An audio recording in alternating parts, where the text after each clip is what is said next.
গ্রামেই থাকে দুই ভাই, রবি ও সুরেশ। রবি ছোট ভাই, গরিব, কিন্তু মনটা তার সোনার মতো। পরনে পুরানো ছেঁড়া জামা আর একটি পুরানো পেন, কিন্তু তার মুখে সবসময় হাসি।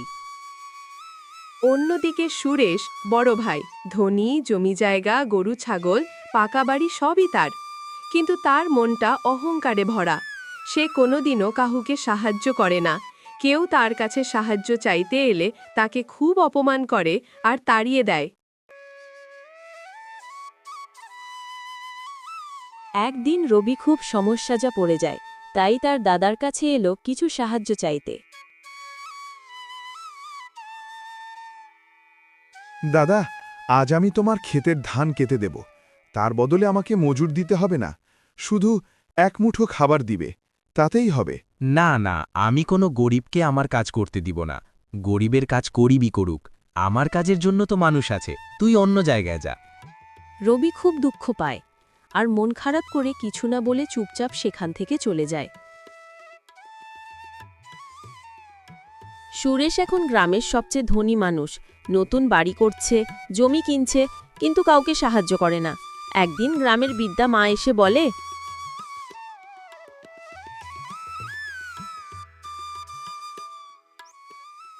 বাবা সুরেশ, আমাকে কিছু ভিক্ষা দিবি?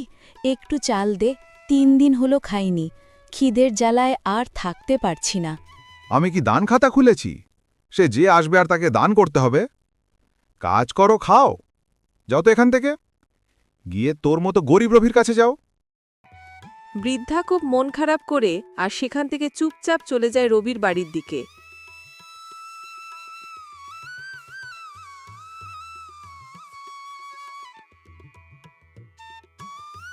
সেই রবির বাড়িতে চলে আসে। দূর থেকে রবিকে দেখতে পেয়ে রবির কাছে আসে। বাবা, রবি, আমাকে কিছু খেতে দিবি বাবা? আমি 3 দিন থেকে কিচ্ছু খাইনি। ঠিক আছে মা, তুমি দাঁড়াও, আমি এক্ষুনি খাবার আনার ব্যবস্থা করছি। না বাবা রবি, আমি তোর কাছে খাবার খাবো না। আমি তো তোর পরীক্ষা নিচ্ছিলাম। সত্যি তুই খুব ভালো, তোর কাছে কিছু নেই, তাও তুই এত হাসি খুশি আছিস। আর তোর দাদার কাছে সব কিছু আছে, তাও তোর দাদার মনে খুব অহংকার। মা, তুমি আশীর্বাদ করো দাদার অহংকার যেন খুব তাড়াতাড়ি ভেঙে চুরমার হয়ে যায়, আর দাদা যেন ভালো মানুষ হয়ে ওঠে। ঠিক আছে, যা, তবে তাই হবে। তোর দাদার মনে যত হিংসা অহংকার আছে সব একদিন ভেঙে যাবে, আর সেই দিন তোর দাদা ঠিক হয়ে যাবে। বছর ঘুরে যায়। একদিন সন্ধ্যেবেলাতে প্রবল ঝড় বৃষ্টি শুরু হয়। বজ্রপাত, ঘূর্ণিঝড়, সেটি প্রায় অনেকক্ষণ ধরে হচ্ছিল।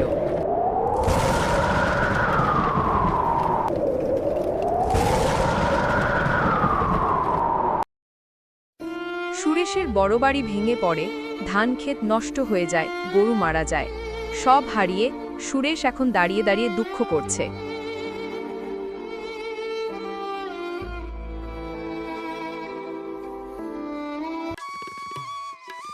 ঠিক তখন রবি এ খবর শুনে দৌড়ে তার দাদার কাছে গেল।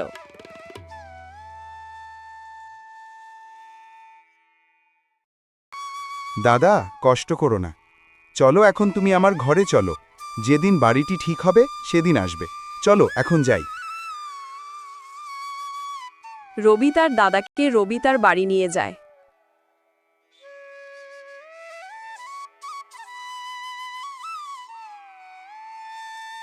রবি তার দাদাকে ঘরের ভিতরে নিয়ে যায় এবং সেখানে বসতে বলে।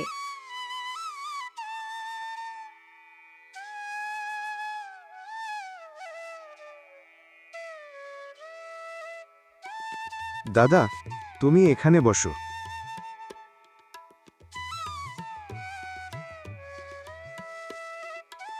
একটা কথা বলছি দাদা, রাগ করো না দাদা, রাগ করলে মন ভারী হয়, ক্ষমা করলে মন হালকা হয়।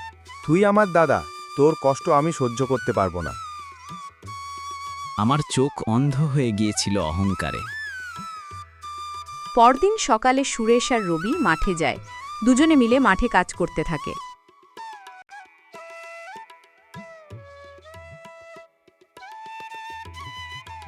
সুরেশ আর রবি মন দিয়ে কাজ করছে, তখনই দূর থেকে কিছু লোক বলে উঠল, কিরে রবি, ওটা কে? মনে হচ্ছে সুরেশ।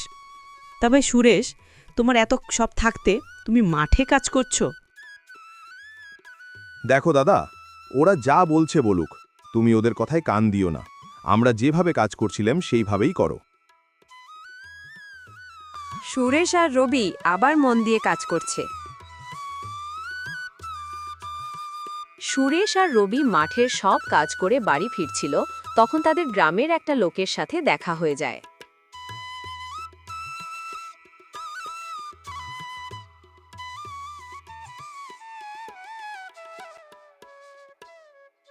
কিরে বাবা, রবি কোথায় গিয়েছিলিস হাতে কোদাল নিয়ে? আর সুরেশ, তুমি কোথায় গিয়েছিলে? এই তো কাকা, মাঠে একটু কাজ ছিল, তাই গিয়েছিলাম ওই কাজটা করতে। তা বাবা সুরেশ, তুমিও গিয়েছিলে নাকি মাঠে কাজ করতে? তোমার তো সব আছে, তাও তুমি মাঠে যাচ্ছ কেন? কি আর বলবো দুঃখের কথা কাকা, আমার সব গেল, বাড়ি ঘর জমি জায়গা সব ভেঙে চুরমার হয়ে গেল। আমার অহংকার আমাকে পথে বসিয়ে দিল। তা তুমি তোমার ভুল বুঝতে পেরেছ, এটাই অনেক। তো বাবা, আর কোনো অহংকার নেই তোমার মনে? এবারে কেউ সাহায্য চাইতে এলে তাকে সাহায্য করো আর তাকে সম্মান দিও। তাহলে আমরা এখন আসি কথা। এই বলে সুরেশ আর রবি সেখান থেকে চলেই যায়।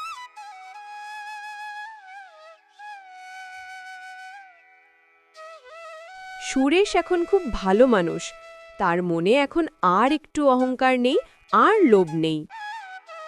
আমি তোমাদেরকে কথা দিলাম যে এই গ্রামে কাউকে না খেতে পেয়ে থাকতে হবে না, আর এই গ্রামে নতুন স্কুল করব ভাবছি। এখন থেকে আমি সবাইকে সাহায্য করব। এক ভাইয়ের সরলতা আর আরেক ভাইয়ের অহংকার, এ দুয়ের সংঘর্ষেই জীবনের আসল শিক্ষা লুকিয়ে আছে। অহংকার একদিন ভেঙে যায়, কিন্তু ভালোবাসা কখনো হারায় না। দুই ভাই পাশাপাশি হাঁটছে, নীল আকাশে লাল আলো ছড়িয়ে পড়ছে, যেন দুই ভাইয়ের সম্পর্কের নতুন আলো জ্বলে উঠছে। এখন থেকে সুরেশ আর রবির দুই ভাইয়ের খুব ভালো সম্পর্ক গড়ে উঠেছে। সাবস্ক্রাইব করে দাও চ্যানেলটিকে।